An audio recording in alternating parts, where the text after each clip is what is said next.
السلام علیکم ورحمۃ اللہ وبرکاتہ۔ دوستوں، امید ہے کہ آپ خیریت سے ہوں گے۔ آج میں پھر اس لیے حاضر ہوا کہ جو اس وقت مسلمانوں کے حالات ہیں، بالخصوص وطن عزیز کے جو حالات ہیں، اس حوالے سے اور پھر پوری دنیا میں جو مسلمانوں کی حالت زار ہے، اس پر رونا آتا ہے، کیونکہ جس قوم کے پاس کتاب اللہ جیسی رہنما کتاب ہو اور آقا دو جہاں صلی اللہ علیہ وسلم کی احادیث مبارکہ ہوں، اور اس کے ساتھ ساتھ جس قوم کے پاس اسلاف کی قربانیوں کی داستانیں موجود ہوں، ان کے کردار کی اعلیٰ اور واضح مثالیں موجود ہوں، اگر وہ قوم ذلیل اور رسوا ہو تو یقیناً اس کے حالت زار پر رونا آتا ہے، کیونکہ ہم آقا دو جہاں صلی اللہ علیہ وسلم اور قرآن کریم کو ہم نے چھوڑ کر، ہم نے اپنے اسلاف کی قربانیوں کو، ان کے کردار کو چھوڑ کر ہم اس وقت اغیار کی طرف ہماری نظریں ہیں، ہماری حکمرانوں کی نظریں اغیار کی طرف ہیں،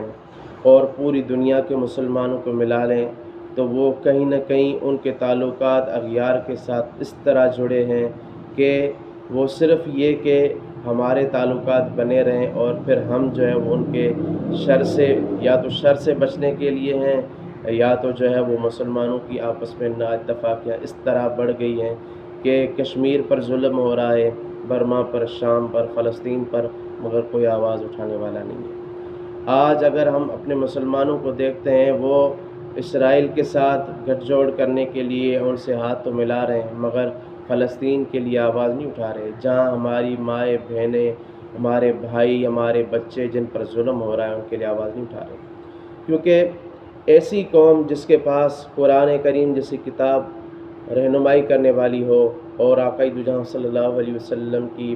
احادیث مبارکہ رہنمائی کرنے والی ہوں، اور اسلاف کا کردار موجود ہو، اسلاف کی قربانیاں موجود ہوں، اس کے باوجود اگر یہ قوم ذلیل اور رسوا ہو تو مجھے اس قوم کے حالت زار پر رونا آتا ہے، کیونکہ اللہ رب العالمین نے ہمیں اس وقت فرما دیا تھا 1400 سال پہلے، وَاعْتَصِمُوا بِحَبْلِ اللَّهِ جَمِيعًا، اللہ کی رسی کو مضبوطی کے ساتھ تھام لو۔ جب آپ اللہ کی رسی کو مضبوطی کے ساتھ تھام لو گے، یعنی آپس میں اتحاد و اتفاق کر لو گے، اس کے بارے میں آپ صلی اللہ علیہ وسلم نے فرمایا المؤمن للمؤمن کالبنیان یشد بعضہ بعضا، کہ مومن کے لیے فرمایا کہ مومن کے لیے ایک مضبوط بلڈنگ کی طرح کہ بعض کو پکڑ کے رکھتا ہے، بعض کو مضبوط کرتا ہے۔ تو ہمارے لیے آپ صلی اللہ علیہ وسلم کی یہ احادیث موجود ہے، ہم اس کے باوجود بھی ذلیل اور رسوا ہیں۔ ذلیل اور رسوا ہونے کی وجہ یہ ہے کہ ہم نے ایک دوسرے سے منہ موڑ لیا ہے، اور ہم نے آپس کا اتحاد اور اتفاق ختم کر لیا، کیونکہ آپ صلی اللہ علیہ وسلم نے فرمایا کہ مومن کے لیے آپ صلی اللہ علیہ وسلم نے فرمایا علیک بالجماعت، آپ اپنے اوپر جماعت کو لازمی پکڑو، یعنی آپ جماعت کے ساتھ رہو۔ کیوں؟ فرمایا کہ انما یاکل الذئب القاضیہ، فرمایا کہ ایک بکری کو بھیڑیا کھا جاتا ہے، اور فرمایا اگر بکریاں پورے ریوڑ کے ساتھ ہو تو بھیڑیا ان پر حملہ نہیں کرتا، بھیڑیا اس بکری پر حملہ کرتا ہے جو ریوڑ سے دور ہو۔ لہٰذا ہمارے لیے آپ صلی اللہ علیہ وسلم کا یہ مثال مشعل راہ ہے کہ ہم آگے چل کر جو ہے ان مثالوں پر ہم نے اپنے اسلاف کی قربانیوں کو دیکھیں، کیونکہ آپ صلی اللہ علیہ وسلم نے جو انقلاب برپا کیا، اسلامی قوانین جو نافذ کیے، اسے آپ صلی اللہ علیہ وسلم نے تب کیا جب اپنی حکومت قائم کی۔ اس سے پہلے آپ نے صرف تبلیغ کی، مگر حکومت جب قائم ہوئی تو آپ صلی اللہ علیہ وسلم نے احکامات نافذ کیے۔ آپ صلی اللہ علیہ وسلم اس وقت مظلوم کے لیے امید بنے اور ظالم کے ظلم کو روکا، اور آپ صلی اللہ علیہ وسلم نے وہ قوانین جو ہے وہ بنائے۔ تو ہمارے لیے بھی، اور پھر اس کے بعد جتنے اسلاف گزرے، جتنے ہمارے بادشاہ گزرے، آپ ان کی تاریخ اٹھا کر دیکھ لیں، پھر آپ جو ہے وہ ترکی کی 600 سالہ 700 سالہ جو حکومت ہے آپ اسے دیکھ لیں کہ انہوں نے وہاں پر اسلامی قوانین کب نافذ کیے، وہ غریب کے لیے، مظلوم کے لیے امید کب بنے، اور وہ ظالم کے لیے کب کرنے۔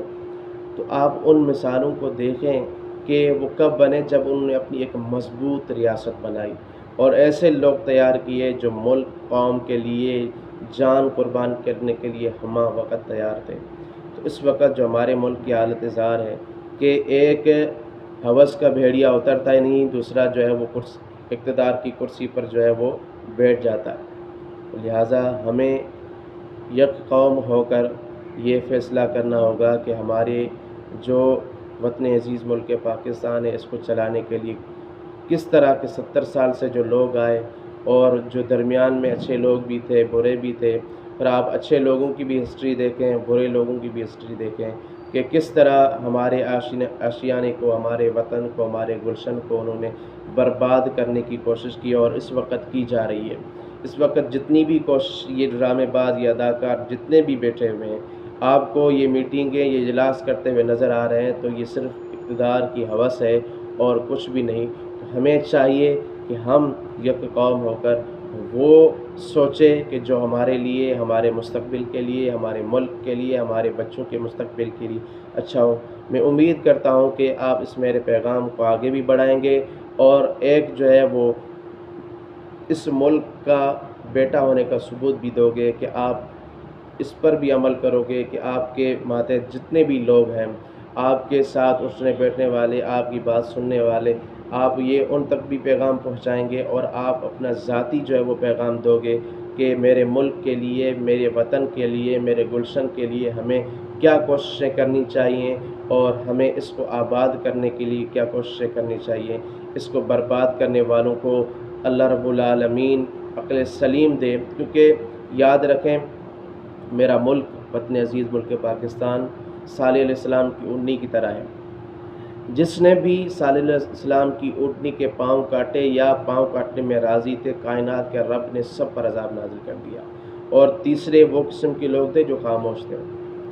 اب یہاں پر بھی ایسا ہی ہے کہ جو ملک کو برباد کرنے والے ہیں، چاہے وہ بیرونی سازشیں ہوں، اندرونی سازشیں ہوں، سازشی ہوں، اللہ رب العالمین سب کو رسوا اور ذلیل کر کے رکھ دے گا۔ لہٰذا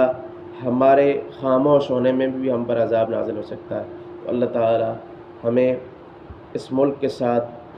خلوص کے ساتھ جو ہے وہ محبت کرنے کی توفیق عطا فرمائے، اور اس ملک کو آباد کرنے کی کوشش کرنی چاہیے، نہ کہ وطن عزیز ملک پاکستان کو برباد کرنے کا سوچیں۔ السلام علیکم۔